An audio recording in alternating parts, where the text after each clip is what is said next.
podcast Digital Life Hacks untuk Gen Z.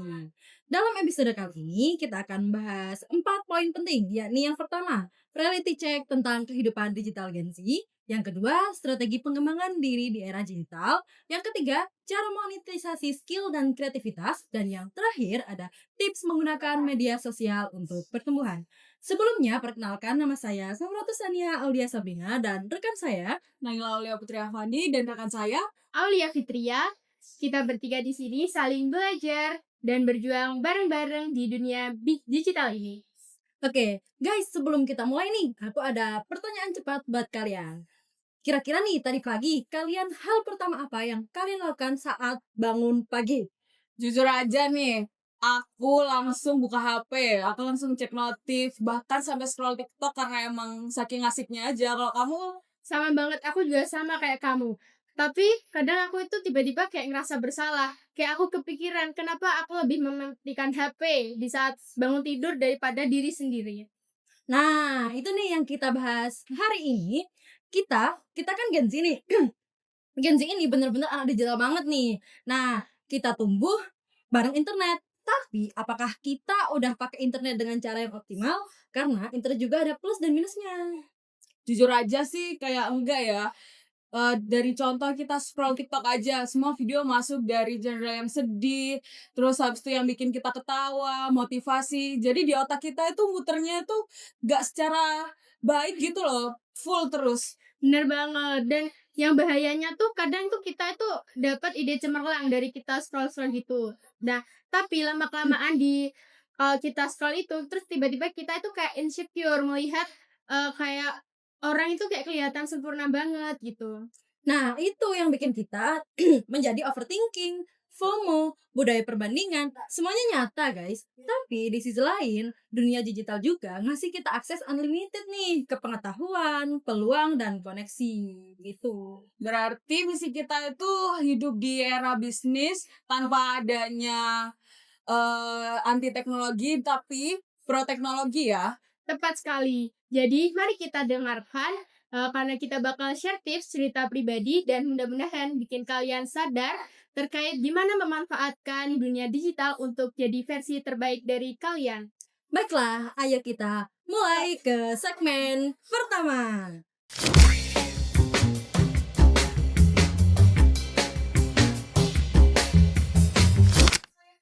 Segmen pertama, realita kehidupan digital Gen Z.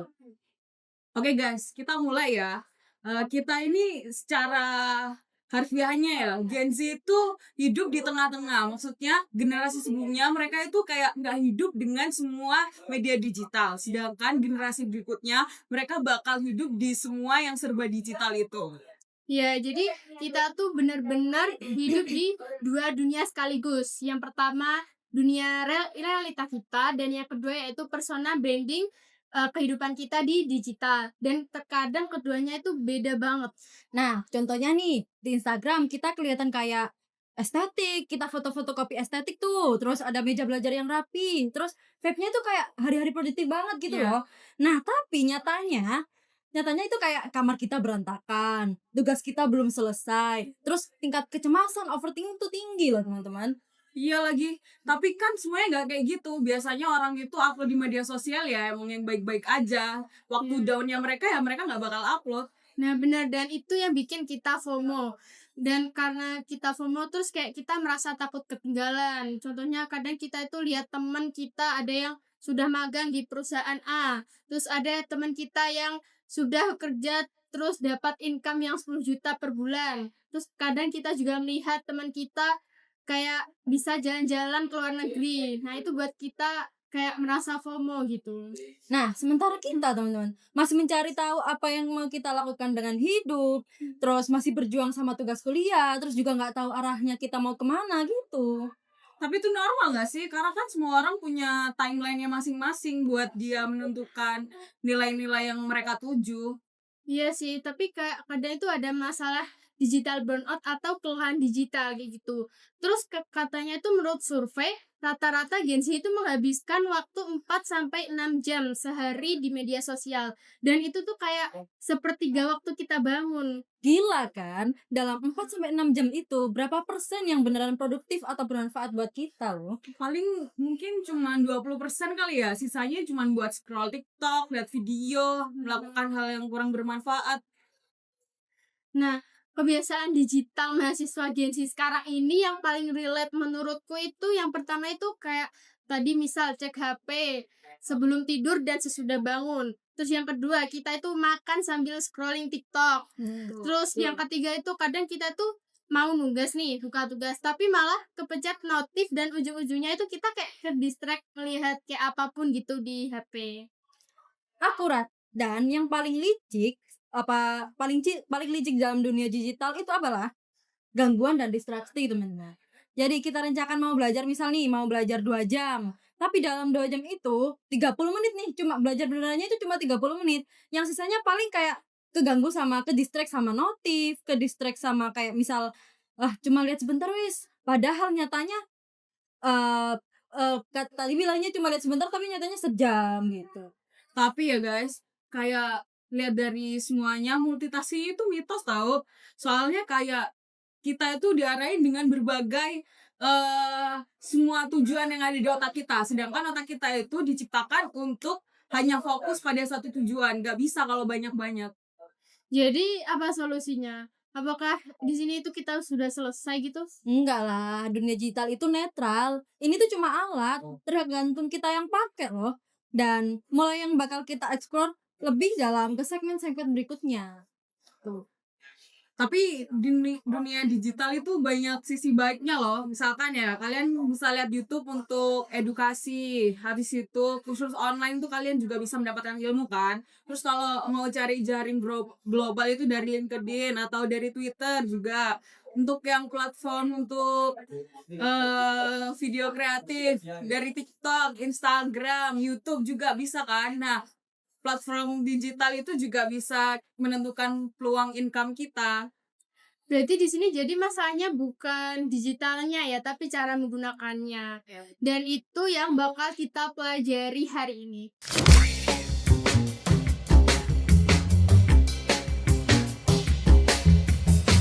Oke guys, kita masuk ke segmen 2 yaitu mengembangkan diri di era digital. Baiklah, sekarang mari kita mulai bicara tentang bagian yang menarik, yakni pengembangan diri di era digital. Guys, aku punya pengakuan nih. Apa tuh, ceritain dong. Nah, hampir semua skill yang aku punya sekarang itu aku dapat dari internet loh teman-teman. Kayak misal public speaking, terus penulisan konten, editing video, coding dasar, bahkan kayak prototype Figma pun aku kayak mempelajari itu dari internet. Nah, kemarin itu kan waktu makul itu kan kita dikasih fondasinya aja sih kayak tentang Figma. Tapi kalau masalah kayak ngedit-ngeditnya atau bagaimananya itu aku langsung search, langsung cari ke YouTube, soalnya itu lebih lengkap banget gitu. Sama sih, aku juga gitu. Iya. Biasanya kalau nggak paham di dunia kuliah itu aku langsung cari dan belajar sendiri. Bahkan dari TikTok pun aku bisa langsung cepet paham. Karena di sini kan kuliah itu kan ngasih fondasi, tapi skill praktisnya itu tuh aku tuh lebih dari kayak kebanyakan dari YouTube, terus kayak kursus online, terus ada kan trial error, dan itu loh keindahannya di era digital. Itu keren banget sih. Aku juga punya cerita yang serupa. Aku tuh dulu pengen banget bisa editing video kayak buat konten gitu. Terus akhirnya aku nontonlah tutorial di YouTube berhari-hari. Terus dalam sebulan itu aku udah bisa kayak editing video yang lumayan lah gitu. Nah itu platform digital itu bener-bener kayak ibaratkan nih kayak perpustakaan terbesar di dunia, dan yang harus kalian tahu itu semuanya itu gratis loh. Nah misal nih kayak YouTube kan itu punya banyak jutaan tutorial dari masak sampai fisika kuantum. Keren Gitu. banget ya, berarti banyak banget ya. Bener-bener. Contohnya tuh juga ada Udemy sama Skillshare, itu juga pembelajaran yang terstruktur. Terus sekarang ya TikTok itu ada banget, ada TikTok Education. Dia tuh buat wow, banyak banget di situ ilmu-ilmu yang bisa dapatkan.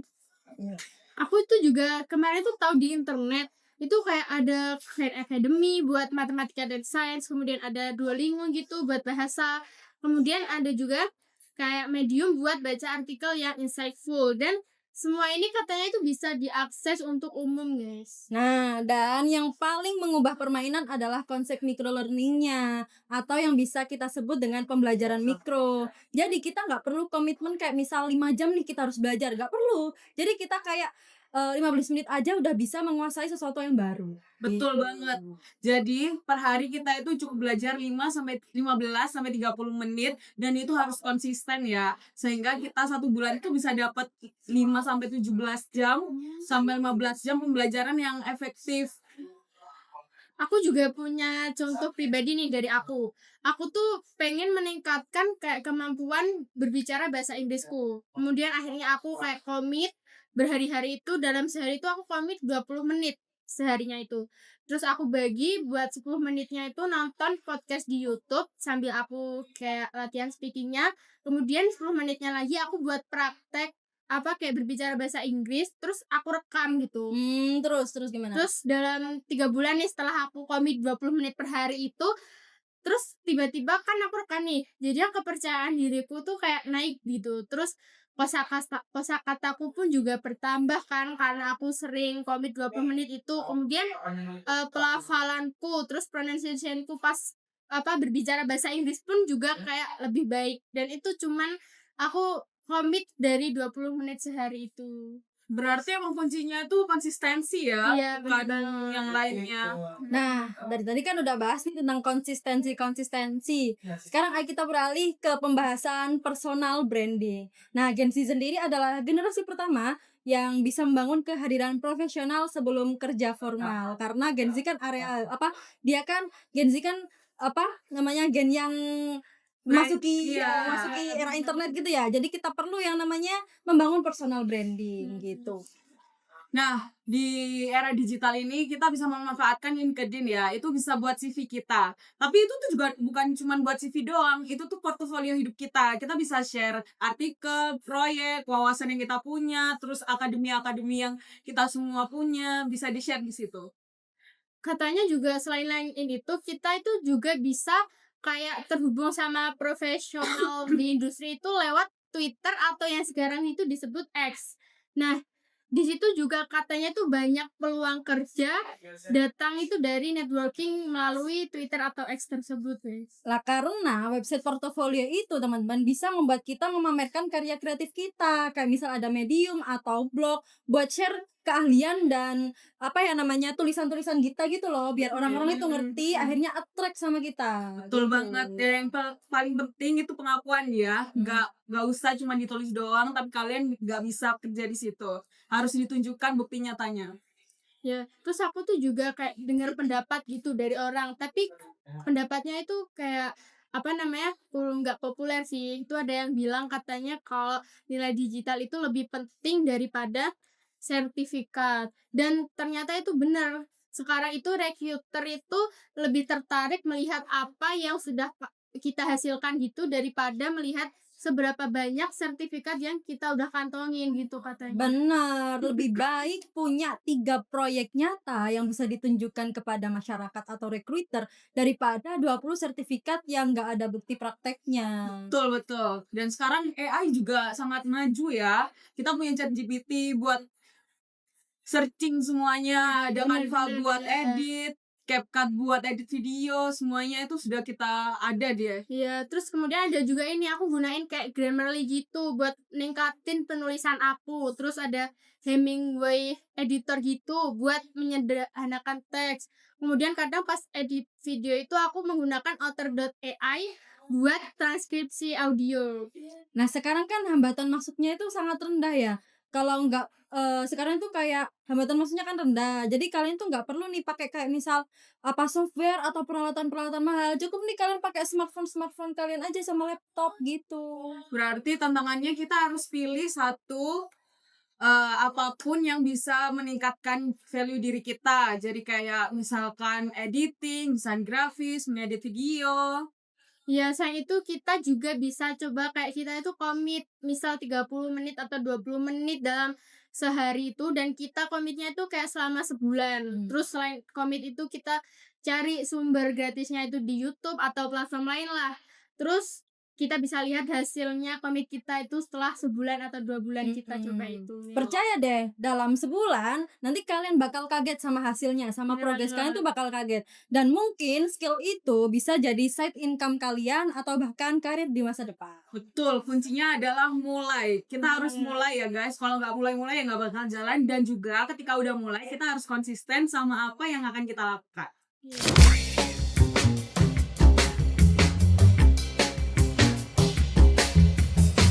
Oke, kita memasuki segmen ketiga, kreativitas digital dan market stabilitas. Baiklah, sekarang mari kita bicara tentang uang. Siapa sih yang gak tertarik dengan uang? Aku tertarik banget sih. Jujur aja paling tertarik sih kalau tentang uang.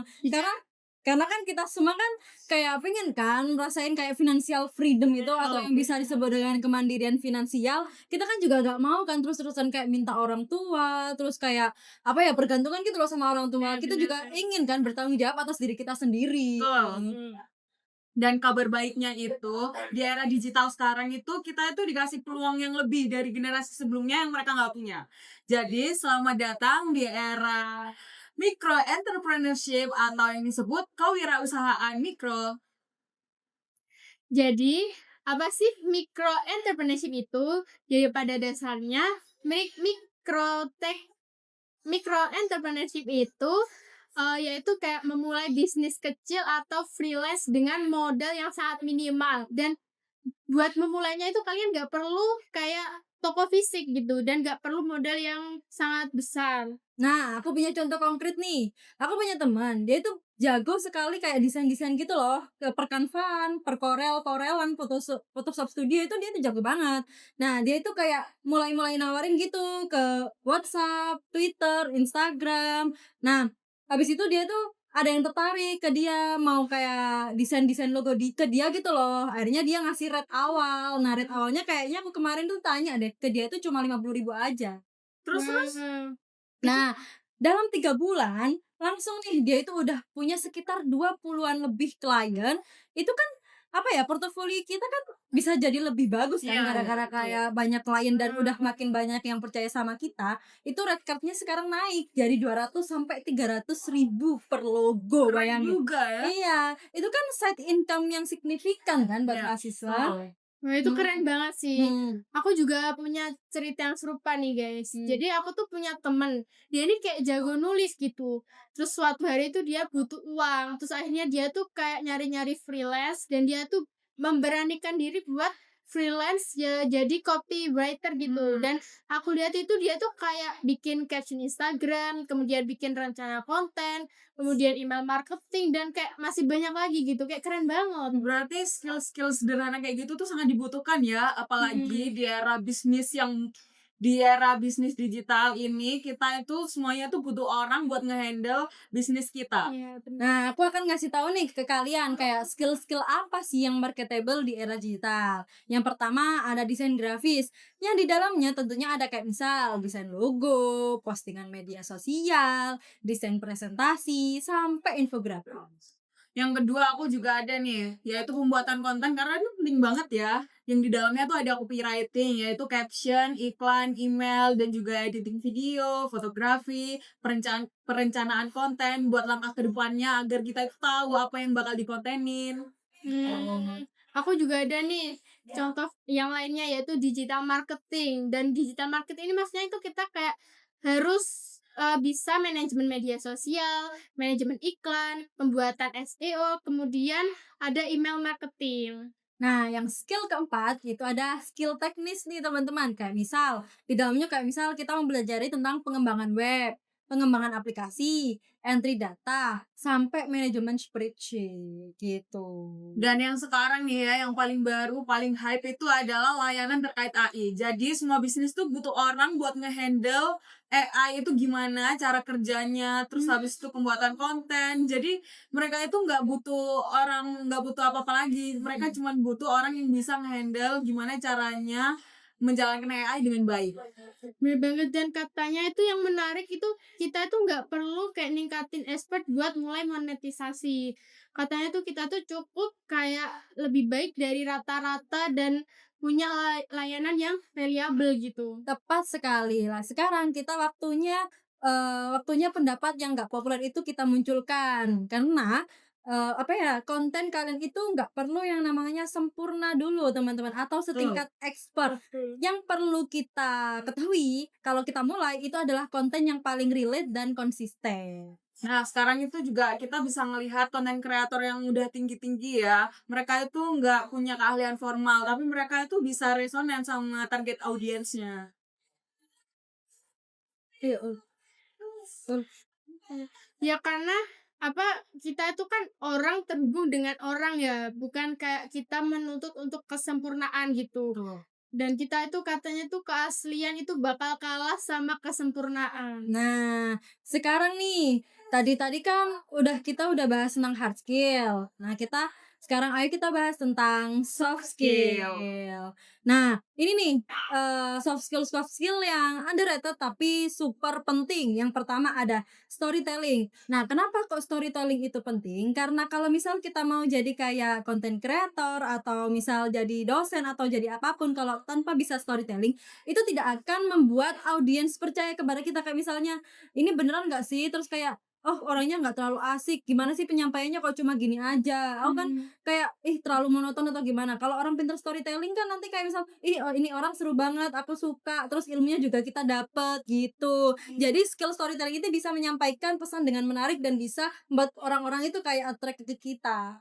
Yang kedua itu juga ada tahu soft skill yang sangat penting, yaitu komunikasi, karena semua orang nggak bisa ya berkomunikasi dengan baik, apalagi komunikasi is a key. Kan? Jadi orang-orang itu butuh komunikasi ya, cara berkomunikasi efektif lewat platform digital, dari email profesional sampai juga chat. Kemudian ada nih yang ketiga, yaitu manajemen waktu. Ini tuh katanya penting banget untuk freelancer dan kayak pembuat konten. Kenapa kita harus bisa atau pandai untuk memanajemen waktu? Karena misal nih kita punya konten, kita mau upload konten. Kalau kita bisa manajemen waktu kan kita bisa kayak buat plan gitu ya, kapan harus tag video, kapan harus editing dan upload konten tersebut. Jadi kita tuh harus pandai-pandai dalam memanajemen waktu. Nah, yang keempat nih ada hubungan dengan klien. Ini sangat penting banget teman-teman. Apalagi kalau misalnya buat influencer atau buat kayak misal mentor-mentor itu, dosen itu sangat perlu teman-teman. Karena kalau misal terus kayak misal pengusaha bisnis itu sangat perlu. Karena apa? Kalau misal kita menangani klien atau ada pembangunan bukan pembangunan sih, kayak misal kita itu kerja sama proyek tanpa adanya hubungan klien, itu nanti bakal rusak dan fatal. Padahal sebenarnya kan hubungan klien itu sepele kan, tapi kalau misal disepelein nanti berakibat fatal. Nanti klien tersebut kayak nggak percaya gitu ke kita, gitu. Iya sih, betul-betul. Nah, sekarang kita bicara tentang hobi. Nah, hobi itu kita harus monetisasi. Kalau kalian misalkan suka podcast, kalian bisa monetisasi lewat sponsorship atau Patreon gitu. Ya mungkin terus kalian kayak suka gaming, kalian tuh juga bisa jadi streamer nih di Twitch atau YouTube. Terus kalian juga bisa ikut kayak turnamen gitu, turnamen game. Kemudian kalian juga bisa jual jasa coaching kalian gitu. Aku tuh sering lihat itu loh, siapa yang anaknya lucu, LZ orang tuanya itu ya. Nah itu aku sering lihat itu, dia itu kayak kadang ikut turnamen, terus kadang juga kayak jual jasa coaching itu gitu di Menghasilkan YouTube. uang juga Iya, itu kan. kan bisa jadi monetisasi hobi gitu kan. Nah, kalau misal nih juga kalian suka nulis nih, kayak misal contohnya Raditya Dika, kan suka nulis banget kan. Oh iya. Dulu di awal karirnya Raditya Dika itu mulai dengan blog dulu, terus akhirnya setelah seiring berjalannya waktu kayak blognya udah mulai terkenal, udah bisa diperjualbelikan di kayak misal platform berbayar gitu, langsung nih Raditya Dika coba deh kirim ke Gramedia, disetujui kan. Akhirnya sejak saat itu bisa jadi content writer deh sampai sekarang gitu. Keren ya. Keren sih. Ada sih tuh suka foto. Bisa dimulai dari foto-foto kecil, misalkan foto temen kita bagus, terus foto itu yang pelari culture itu. Iya. Habis itu tuh bisa dijual kan ke orangnya, kita bisa dapat duit. Terus bisa foto kita yang bagus-bagus itu bisa dijual di Unsplash atau Shutterstock. Terus kita juga bisa menawarkan di layanan fotografi untuk acara-acara tertentu. Jadi monetisasi hobi itu kayak prinsipnya itu sederhana banget guys. Jadi kalian tuh cukup temukan apa yang kalian suka, kayak hobi kalian apa. Terus yang kedua, temukan siapa yang butuh atau suka dengan hobi kalian itu. Nah, itu bisa menjadi peluang monetisasi kalian. Cool. Nah, dan jangan sekali lagi ya teman-teman, hal ini semua yang kita omongin dari tadi, itu jangan takut untuk memulai gitu loh. Semua orang itu memulai dari suatu tempat gitu loh. Klien pertama mungkin kalian cuma dibayar 50.000, tapi kalau misal testimoni pertama kalian itu membuat orang-orang percaya kepada kalian, itu kan karya portofolio. Nah, itu bisa ningkatin rate kalian dan itu kan bisa berguna bagi kita gitu. Betul, terus kalian itu juga harus bisa bangun ya dari sana, bisa harus tingkatkan skill, tingkatkan portofolio, naikkan rate secara bertahap. Jadi kita itu punya apa ya, kayak tangga menuju suksesnya sendiri gitu. Ah, Ya, bener banget. Aku ada nih rekomendasi platform untuk kalian memulai semua itu. Yang pertama itu ada Instagram. Nah, Instagram ini kalian tuh bisa memamerkan atau upload portofolio kalian, dan dari situ kalian bisa dapat klien. Atau tadi misal yang ada suka foto, kalian bisa upload foto kalian itu di Instagram. Kemudian yang kedua itu ada Fiverr atau Upwork. Nah, ini tuh platform untuk kalian mau mulai freelancing. Kemudian ada Gumroad. Buat kalian yang kayak punya produk digital, kalian bisa banget jual di platform ini. Kemudian yang keempat itu ada LinkedIn. LinkedIn ini untuk networking profesional, karena setahu sekarang itu udah banyak banget ya yang pakai LinkedIn ini untuk kayak CV, upload CV atau portofolio. Setauku juga LinkedIn juga itu kayak apa ya? Semua kayak HRD, terus Iya, kayak sales bener marketing banget. itu pakai LinkedIn semua kayak Iya, misal betul. Iya. ya gunanya kan bisa kayak terkonek kepada orang-orang Iya, kan, yang banyak kayak orang-orang profesional, yang perusahaan gitu, profesional. bener banget. Tapi ya Twitter juga powerful loh untuk membangun audiens, karena kan di Twitter juga kan banyak sih peluang di situ. Soalnya Iya. banyak yang aku lihat dari cerita-cerita orang yang di Twitter itu sukses gara-gara dia itu menggunakan Twitter dengan benar. Betul, gitu. betul. Dan ingat ya guys, penolakan itu adalah bagian dari prosesnya. Gak semua yang kita apply itu bisa langsung diterima, karena Iya. penolakan itu juga bisa bikin kita bisa bikin kita lebih naik ke level Iya. selanjutnya, bisa lebih baik. Jadi kita itu harus berani belajar dari kegagalan, terasi, dan kita harus memperbaiki semua itu. Dan begitulah cara kita semua berkembang. Jadi, skill apa yang kalian punya yang bisa dimonetisasi? Pikirkan, mungkin ini waktunya untuk mulai side hustle.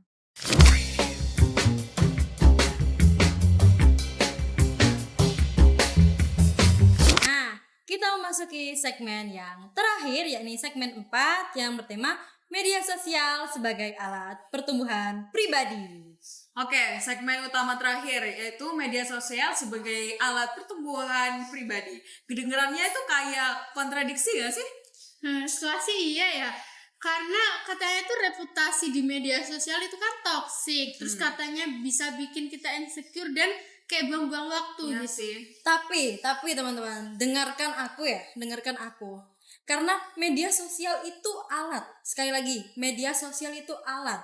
Netral, bukan baik, bukan buruk. Tergantung bagaimana kita menggunakannya. Betul banget ya, sama kayak pisau. Pisau kan bisa buat masak, bisa juga buat bunuh orang. Jadi tergantung siapa yang pakai, tergantung mindsetnya dia, tergantung kita gimana gunainnya kan. Jadi gimana nih caranya membuat media sosial jadi alat pertumbuhan kita dan bukan alat distraksi? Nah, aku memiliki langkah-langkah nih. Langkah yang pertama ya nih, kurasi feed kalian. Ini krusial teman-teman. Jadi kalian itu harus mengurasi feed-feed yang tidak berguna dan follow akun yang misal edukatif, kayak berbagi pengetahuan, tips dan wawasan, kemudian inspiratif. Kayak misal dia tuh motivasi tapi bukan toxic positivity ya. Iya, iya. Dia tuh kayak inspiratif motivasi gitu. Terus yang ketiga nih ada selaras dengan tujuan kalian. Jadi kalian kalau misal cari fit atau apa ya short gitu yang selaras dengan tujuan kalian juga, misal kewirausahaan, kreatif dan teknologi gitu. Betul. Oh ya, ada lagi nih, kita juga bisa nge-unfollow atau nge-mute orang-orang yang gak jelas, yang bikin kalian insecure, yang membuat drama, yang bisa bikin kalian jadi negatif gitulah pokoknya, yang gak nyaman, terus gak bisa nambah nilai ke diri kita sendiri. Ya bener banget, aku juga setuju sih itu. Karena aku juga punya pengalaman pribadi. Jadi aku tuh dulu sempet kayak nge-follow banyak influencer yang lifestyle gitu. Dan itu tuh setelah aku scrolling, aku kayak stalking influencer yang lifestyle itu, aku tuh jadi kayak terus membanding-bandingkan persona aku dengan influencer tersebut. Terus kemudian lama-kelamaan aku unfollow itu, terus aku ganti, aku follow dengan akun yang kayak edukatif. Jadi itu kan bisa mengedukasi aku. Dan lama-kelamaan aku merasa kayak kesehatan mentalku itu kayak lebih bagus gitu setelah mengunfollow influencer tersebut. Nah, sadar gak sih itu tuh kayak pentingnya diet konten. Kayak misal apa yang kalian konsumsi itu membentuk mindset kalian. Jadi kalau misal kalian setiap hari mengkonsumsi apa konten negatif, nah mindset kalian juga bakalan ke arah negatif juga. Betul. Jadi konsep diet konten ini sama kayak diet makanan ya, bisa mengaruhi ke diri kita semua, dari emosional, kesehatan mental itu bisa ngaruh ya. Iya benar banget. Jadi itu sekarang itu kita harus bisa meminimalis digital. Bukan berarti kita anti medsos gitu, bukan. Atau kita boomer kayak membandingkan yang dulu lebih baik, itu bukan. Nah, meminimalisme digital itu sendiri adalah kayak tentang penggunaan yang disengaja. Jadi kayak setiap kali kalian buka media sosial, kayak itu tuh kalian tuh tanya gitu loh, apa sih tujuanku membuka media sosial itu? Kan harus tujuan biar tidak mengarah ke hal-hal negatif gitu.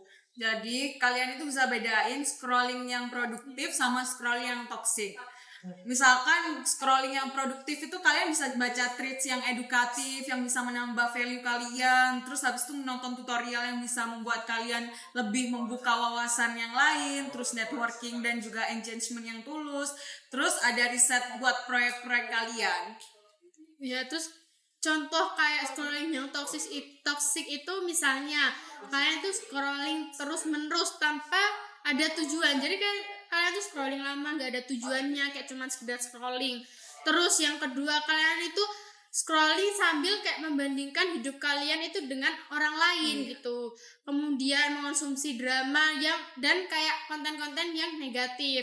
Kemudian kalian itu scrolling terus tanpa tujuan yang jelas sampai dari malam sampai pagi, dan akhirnya kalian menyesalinya setelah bangun tidur itu. Berarti kalau gitu harus kayak menetapkan batasan gitu gak sih? Betul.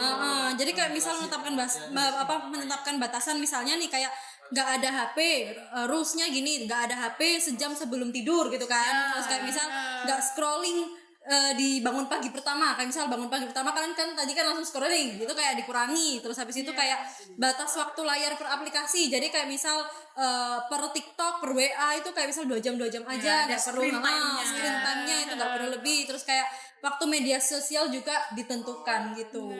Nah itu tuh juga kalian juga harus bisa menggunakan fitur-fitur yang membantu. Misalkan ada fitur yang simpan postingan itu, kalian bisa simpan postingan yang bagus-bagus. Jadi misalkan kalian mau lihat postingan yang disimpan itu, kalian kayak oh iya ya, ternyata ini baik, ternyata ini yang bisa mengarahkan aku ke jalan yang lebih baik.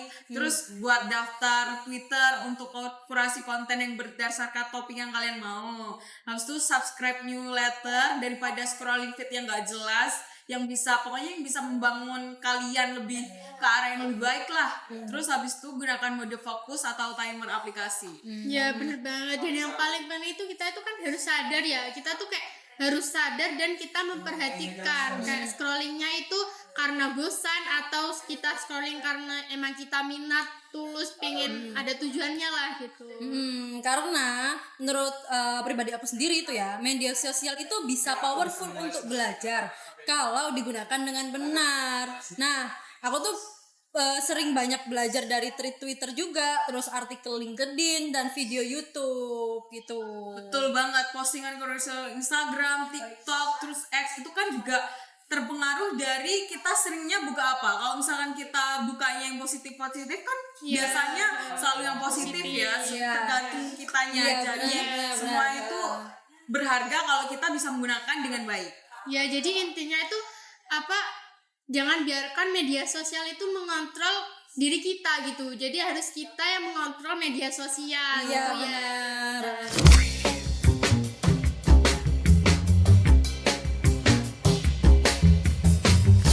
Baiklah guys, kita sudah sampai di akhir episode hari ini.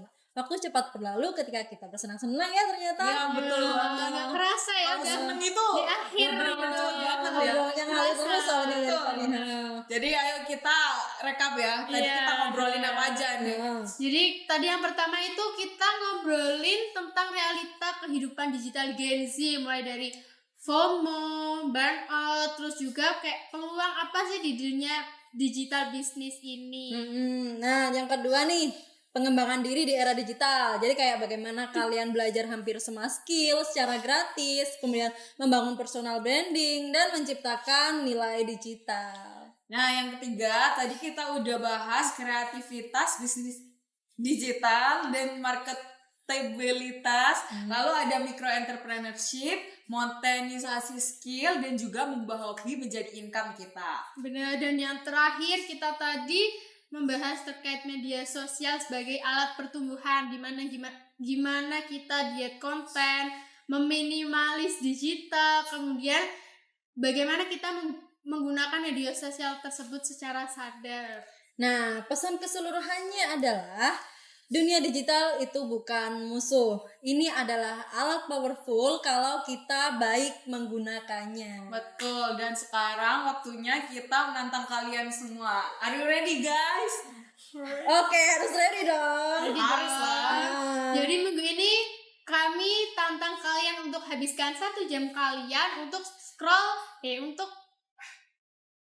Jadi kami tantang kalian minggu ini untuk habiskan 1 jam untuk belajar soft skill baru. Kalian bisa gunakan platform apapun itu, YouTube, atau kalian bisa kursus online atau apapun itu, dan pilih sesuatu yang kalian ingin pelajari minggu ini. Nah, terus kalian harus kurasi media sosial kalian. Kayak misalnya kalian unfollow minimal 5 orang yang kayak orang itu tuh nggak malah menambah skill, tapi kayak dia itu kontennya konten negatif. Terus follow juga nih 5 akun yang edukatif gitu. Dan juga guys, jangan lupa buat kurasi waktu dan juga Itu kan aku. Gawat, lanjut. Dan juga guys, tetapkan untuk batasan sosial. Jadi kalian bisa batasin waktu layar kalian, tidak menggunakan HP sebelum tidur, nggak langsung buka HP setelah bangun tidur. Pokoknya kalian harus ngeset screen time yang ada di HP kalian. Bener banget. Dan kita ingin dengar progres kalian. Dan jangan lupa share perjalanan kalian dan tag IG kita. Bisa lewat Twitter juga atau lewat email. Iya. Nah, kita akan senang untuk menampilkan cerita kalian di episode berikutnya. Dan kalau misalkan kalian punya ide topik yang lebih baru, yang lebih bagus, yang pengen kita bahas, kalian bisa sampaikan ya. Jangan lupa hubungin kita. Ya benar, dan kalian jangan lupa DM lewat email, terus komen di mana aja, dan kita semua akan baca semuanya, dan kita akan selalu excited mendengarkan perjalanan progres kalian, dan kalian akan terhubung dengan kita, dan kita juga akan terhubung dengan kalian. Sebelum kita pergi, ingat ini, kalian tidak tertinggal, kalian tidak terlambat. Setiap orang punya timeline mereka sendiri. Tuh, dunia digital itu punya kebisingannya masing-masing ya guys, tapi jangan biarkan kebisingan itu menentukan nilai kalian atau kecepatan kalian. Benar banget. Mulai dari manapun kalian berada, gunakan apa yang kalian punya dan lakukan apa yang kalian bisa. Itu sudah cukup. Baiklah guys, itu saja untuk episode hari ini. Terima kasih telah mendengarkan dan juga menonton podcast kita. Kita menghargai setiap hari dari kalian. Sampai jumpa di episode berikutnya. Tetap penasaran, Tetap kreatif. Dan yang paling penting, buat digital bekerja untuk kalian, bukan melawan kalian.